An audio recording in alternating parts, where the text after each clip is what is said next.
জয় গুরু, সবাইকে জয় গুরু। বন্দে পুরুষোত্তমম। তো পরম প্রেমময় শ্রী শ্রী ঠাকুর অনুকূল চন্দ্রকে এক দাদা জিজ্ঞাসা করছেন যে ঠাকুর, দীক্ষা নেওয়ার জন্যে খুব যদি কারো মন একদম জেগে ওঠে দীক্ষা নেবে, তাকে কি দীক্ষা দেওয়া উচিত? শ্রী শ্রী ঠাকুর বললেন যে হ্যাঁ, অবশ্যই। তখন যদি আমরা দীক্ষা তাকে না দিই, সেটা কিন্তু খুবই অপরাধের পর্যায়ে পড়বে, সেটা একটা পাপ হবে। কারণ এই নাম পাওয়াটা হলো জীবনের অমৃত, হিন্দুরা মনে করে। আর কারণ জীবনের অমৃত এই কারণেই, যখন আমরা এই নাম করি আমরা তখন অমৃতের সন্ধান পাই। তাই একে কখনোই কারো জীবনে থেকে বঞ্চিত, এই নাম থেকে কাউকে বঞ্চিত করা উচিত নয়।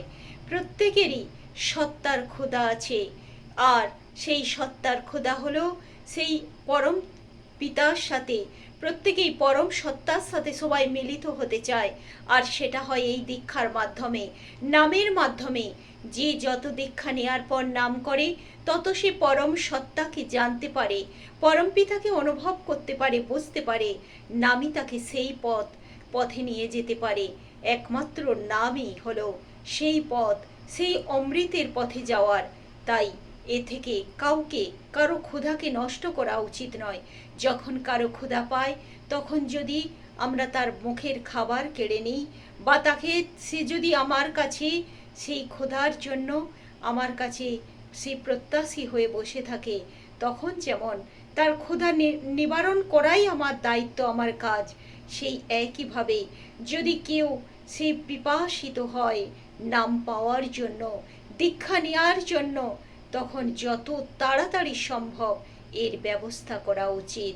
তবেই, কারণ যত দীক্ষা বাড়বে মানুষ তত পরম সত্তাকে জানতে পারবে। আর শান্তি লাভের পথ হলো এই, তাছাড়া কিন্তু শান্তি পাওয়ার কোনো পথ নেই। যারা করছে তারাই জানে। জীবনে শান্তি পেতে হলে, মনকে শান্ত করতে হলে নাম ছাড়া কোনো পথ নেই। যে যত নামময় হয়ে থাকতে পারে, তার শরীর মন তত শান্ত হয়ে ওঠে, স্নিগ্ধ হয়ে ওঠে। সে কিন্তু জগতের সবাইকে মিষ্টি ভাবতে শুরু করে। আর যে ভগবানের নাম পেয়েও, দীক্ষা নিয়েও যার মনে অসন্তুষ্টির ভাব, যার মনে অশান্তি, তার মানে সে নাম ভালোভাবে করে না, সে ভালোভাবে প্রভুকে উপলব্ধি করেনি। যখন আমরা পরম সত্তাকে শরীর মন জুড়ে সেই অন্তর দিয়ে উপলব্ধি করি পরম সত্তাকে, তখন কিন্তু কারোর সাথে কোনো বিবাদ থাকে না, বিসংবাদ থাকে না, উত্তেজনার ভাব আসে না।